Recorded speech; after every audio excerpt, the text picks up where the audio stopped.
La ville de Hangzhou n'est pas seulement connue pour ses paysages et son tourisme, mais également pour être le creuset du commerce en ligne chinois, une activité qui bénéficie également aux villages alentours. Selon un dicton chinois, au ciel, il y a le paradis et sur terre, il y a Suzhou et Hangzhou. Et c'est dans la campagne entourant Hangzhou qu'on trouve les plus beaux paysages, des paysages encore plus époustouflants par temps de pluie. Les vieux villages reprennent vie avec la venue des touristes. Le tourisme explose à Hangzhou. La ville en a accueilli 27 millions au cours des 3 premiers mois de 2016. En plus des attractions touristiques traditionnelles, des villages tels que celui-ci attirent de plus en plus de touristes. Dans le district de Tonglu, à 1 heure de voiture du centre de Hangzhou, les recettes touristiques ont augmenté de 45% en 2015.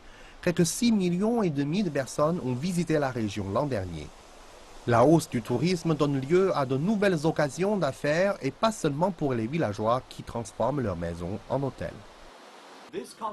Ce café était une porcherie. Plutôt que de la détruire, la propriétaire l'a rénové et en a fait un endroit chic où villageois et touristes prennent du bon temps.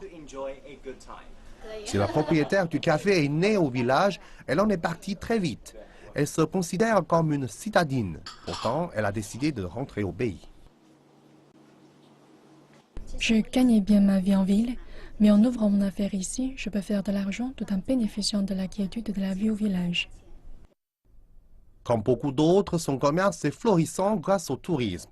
Et le commerce en ligne s'est lui aussi implanté dans le village. Taobao, le géant chinois du commerce en ligne, se développe dans les villages isolés. Son objectif est d'ouvrir les stations telles que celle-ci dans 100 000 villages de toute la Chine d'ici 3 à 5 ans. Alibaba a ouvert sa première station dans le district de Tonglu. Les villageois récupéraient les articles qu'ils achètent en ligne et également apprendre à ouvrir leur propre boutique en ligne.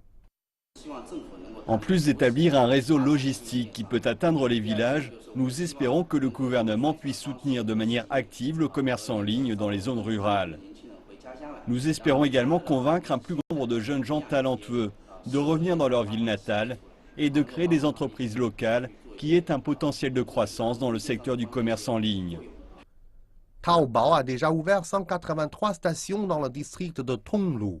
Le système de commerce en ligne rural va permettre de développer encore plus ce petit bout de paradis sur Terre.